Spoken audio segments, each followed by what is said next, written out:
Hello po, good morning mga OFW at mga friends and neighbor. Kamusta na po kayo? Ito, magbablog po uli ako. Medyo madalang, pasensya na kayo kasi busy na po.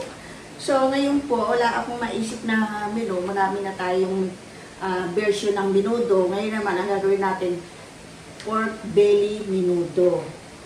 Old style po ng pagluluto ng menudo. Kasi ito po naman ako sa mga magulang ko, yung mga sinasangkot siya. So, marami pong version ng mga menudo. Meron naglalagay ng pasas, meron naglalagay ng pineapple. Tapos, ako naman, di ba, meron din akong pangmasang menudo. Ang daming naging views natin doon kasi naglagay tayo ng hotdog, pampadami. So, ito po, isasangkot siya ko muna. Pakita ko yung mga ingredients at saka yung gagamitin natin pork belly. Ito po, mga 1 kilo ito. So, ayan po, i-close up ko sa inyo. Ayan, hinugasan ko po yan ng suka at asin. Alam niyo naman, kasi sa palengke o sa supermarket, di natin alam kung anong bakterya kung nakakapit dyan. Kaya kailangan patayin natin ng suka at asin. Hinugasan ko pong mabuti yan, kaya namumutla. Pati po yung atay, ayan. So, ito po, hindi po tayo gagamit ng tomato sauce kasi old style itong fresh na tomato ang gagamitin natin. So, ayan po, maraming bawang, sibuyas, at saka meron tayong chorizo de Bilbao. Yan po ang isa sa mga secret ng pampasarap ng menudo. At saka bell pepper, carrots, at saka patatas, pinagsama ko na.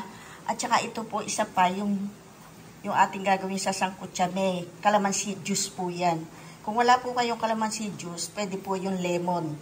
So, ayan po, paminta.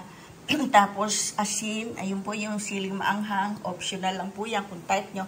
Mag-a-add po tayo ng Reno liver spread. So, meron din po akong pasas ito. Ayan. So, ngayon, isangkutsa muna po natin. Pakita ko sa inyo bago natin igisa. So, ito po yung pork belly. Dinrain ko muna para yung tubig niya mawala. Tapos, ito po yung atay. Ayan. Mga 1/4 ito. Ito 1 kilo pork belly. Ayan. Yan, mimix ko na po siya dito. Ayun. Lagyan na po natin ng lemon. Sangkutsa po ito hindi pa ito yung final.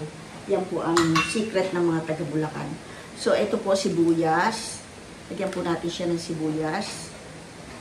Sa pagsangkutsa natin. Konting bawang. Ayan. Konting paminta. Kasi nung araw po, wala pong mga rep, diba? So, pagka may mga handaan, ang mga matatanda nung araw magkakatay ng baboy 1 day before fiesta, o may kasal, o may binyag, o meron pong birthday. Sa pinaka-disperas po yun, 1 day before ng okasyon, nagkakatay sila, nagsasangkot siya kasi wala po tayong rep nung araw. So, ito po ang the best na pagluluto, kahit wala kayong rep, tatagal po itong pagkain niya ganito yung sinangkot siya. So, ito po, lagyan po natin ng toyo. Tansya-tansya lang po yan. Pero ito, all in one na ilalagay ko sa 1 kilo, 1/4 yan. So, mga 6 tablespoon na toyo o soy sauce, black soy sauce. Ayan. Maglagay din tayo ng konting asin para talab na yung alat niya. Ayan. Ang tomato po, mamaya na lang natin yung pagigisa. Ngayon, ito po, nasangkutsa ko na. Lalagay na po natin sa pakukulaan na po natin. May laurel pala ito pa. Yan, kasama yan. Sabay po yan, isinasangkutsa para ang bango-bango niya. Sa amoy pa lang po, magugutom na kayo. Ulam na. Yan po siya. Lagyan natin sibuyas. Wala pong tipid-tipid sa mga ingredients. Lalo po sibuyas. Yan po ang nagdadala ng lasa. Kaya wala tayong ilalagay dito ng mga pampasarap, kundi yung mga ingredients lang natin. Tsaka yung secret niya, sangkutsa. So, ito po, cover ko. Apuyan na natin.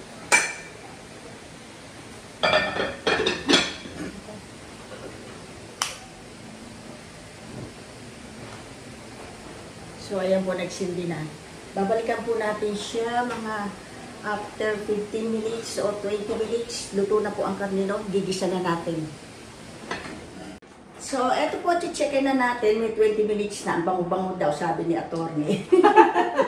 May guess po ako Aray ko, mainit. Suminodo sa sulok. Ayan. Natin siyang sakto nga ito. Pagkakasangkot siya natin, ang bango na, lumambot na nga, oh. So, kita nyo, di ako naglagay ng tubig kasi yung meat niya, yung pork belly, hinugasan ko siya, i-drain ko. Kahit na i-drain mo pa yan, may tubig pa po siyang na-absorb sa meat niya. Kaya sakto lang po yan. Hindi tayo maglalagay ng tubig additional. Ngayon, magigisa na po tayo. Ito yung ating raisin.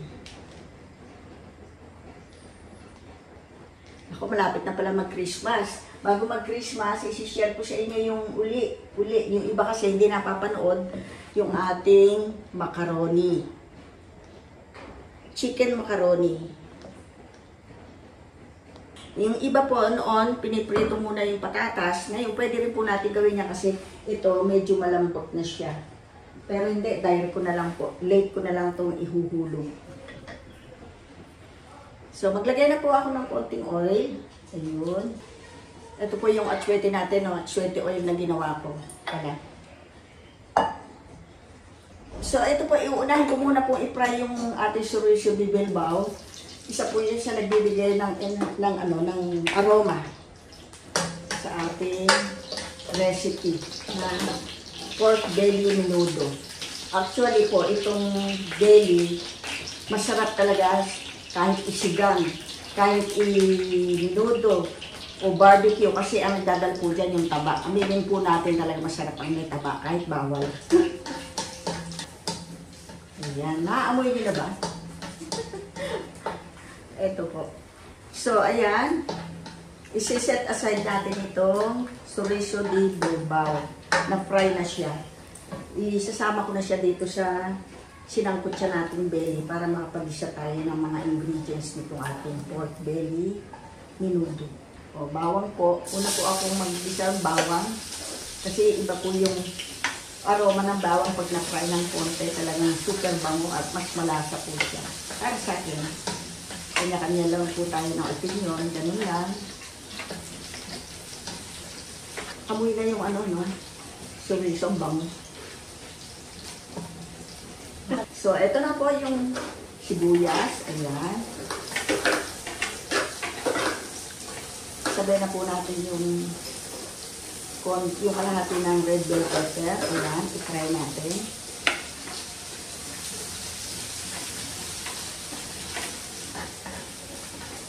Lalagay ko na po itong carrots at saka patatas. Inuhuli ko po yung kamatis kasi manilikit po siya. Hindi natin maluluto agad yung carrots at saka patatas. Hindi lalambot pero madikit. Ganun po kasi ang tomato. Pag in-stir fry mo. Lagyan natin ng konti asin.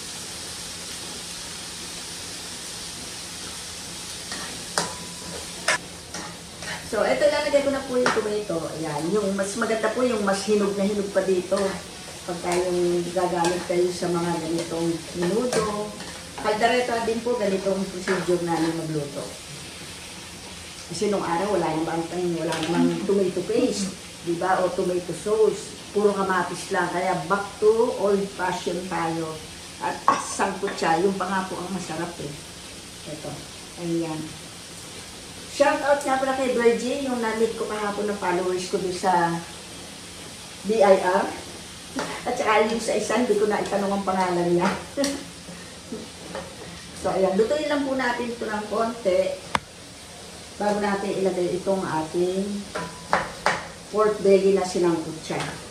So, lalagyan ko na rin po ng toyo para lumasa na siya. Ayan. Yung tira natin toyo ngayon na. Konting paminta. Ito pong siling maanghang, hindi ko siya puputulin. Optional lang po ito kasi alam niyo naman ang prinsesa ng kusina, mahilig sa hot. Hot mama. So, ito ilalagay ko na rin po yung pasas para may konting sweetness ang ating pork belly menudo. Wala po kasi akong naubusan ako ng cucumber na na pickles. Dapat pala ituro ko sa inyo paggawa ng pickles cucumber, yung sa mangga na ituro ko na di ba? Sa pambenta talaga. Ayan. Ayan, palalambutin lang natin siya ng konti bago natin ilagay ito. Pero maglalagay na po ako ng ito. Atsuete oil. Dito siya.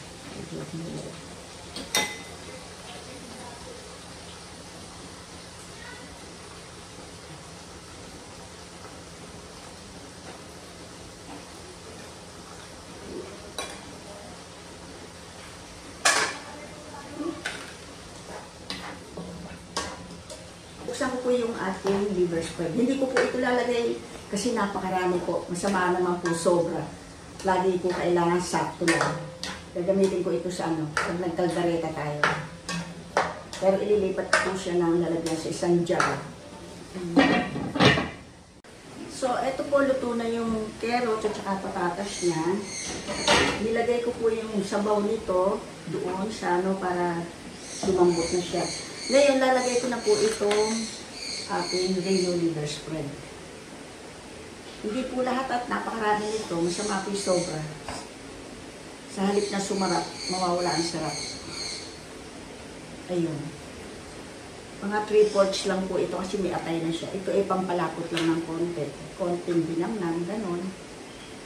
Ayan. So, ilalagay ko na rin po yung sili buo naman. Ayun.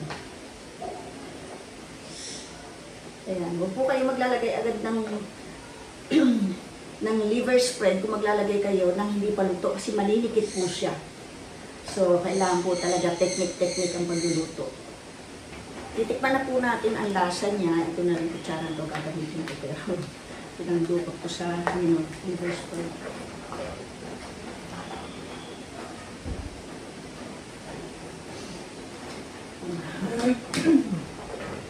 Ayan, lumapot na siya. O, kita niyo, lapot-lapot na. Lunch time. Ano naman.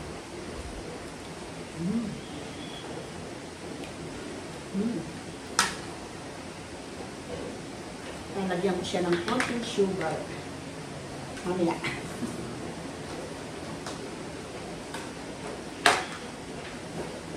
So, ito, ilalagay ko na po yung ating pork belly, sangkutsa.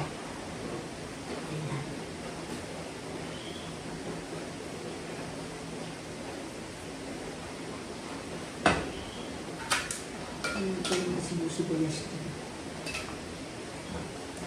Tama-tama lang po, oh. Ang dami niya. At yung kulay. So, ngayon, titikman ko yung lasa niya na mix na sila. Then, tama ang alat. At saka, kasi gusto ko ito medyo may pagka-sweetness. Kulang pa po yung sweetness niya sa panlasa ko. Pero yung iba, depende po sa inyo yan. Optional lang kung gusto nyo. Mag-a-add ako ng konting sugar. Oh.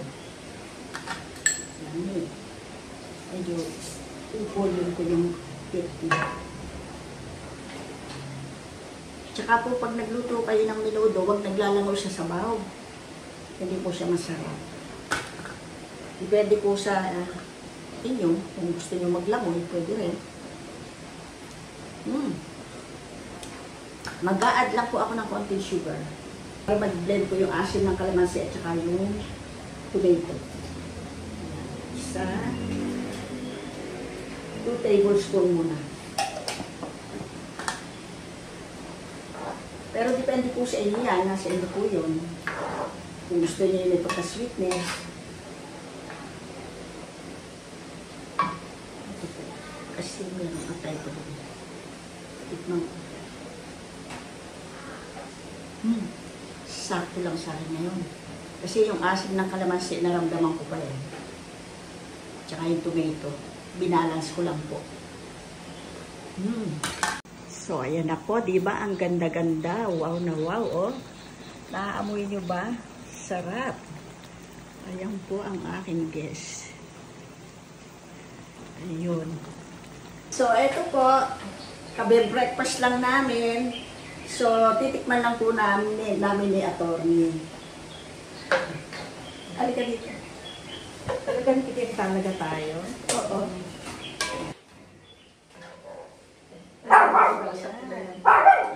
Hello everyone, dito po ako ako sa Si bahay Attorney Risa Soriano. ng inyong pinakamagandang prinsesa ng Sa ilang wala kusina. si partner mo, si Attorney Del. Tolentino. Sabihin mo ko ha. Kung Atin masarap. pong huhusgahan kung gaano kasarap. Pwede ka naman vlog. So ito po, wala kaming eating portion, tikiman portion na lang kasi kabe-breakfast po Kasi lang kakalmusan namin. lang po namin. Ito, Medyo ayan. busog pa. Anyway, so sa mga nagtatanong, ang prinsesa ng kusina po Lagi ay ko natin super energetic. Ayan, super energetic, super ganda pa. At hindi nyo po pagkakamalang Siya po nag-aayos ng mga papers 70 ko. anyos na. Kaya kung may problema po kayo sa mga about lote o Ayun, kung ayusin ano, po natin. BIR, siya po naglalakad. Okay, hello, ladies and gentlemen. Tingnan mo natin ang Yan. patatas. Kung ano ang Patatas magiging- muna? Yun muna.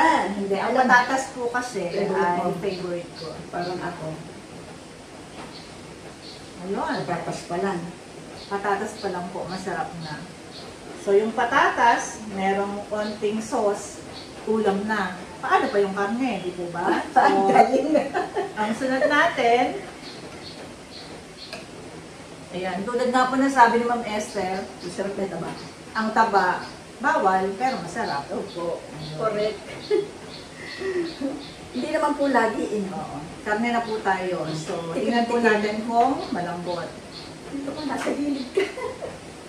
Hello. Ayun! Hello. What? Sige, dyan ka ako din eh. Sa bawal lang tinikman ko eh. Alam niyo po ba yung word na pwedeng gamitin dito is superb. Sobrang sarap. Ang lambot ng karne, tapos yung lasa po ay nanunuot Marami doon sa... magsiselos, daming gusto makidyan sa akin. yung alat, sweetness, Opo. at saka Sobrang yung balanse po. Sobrang balanse yung ano. tansya-tansya lang po yan. Yun yung sinasabi nila na tansyahan, pero perfect. At saka yan yung sangkot siya.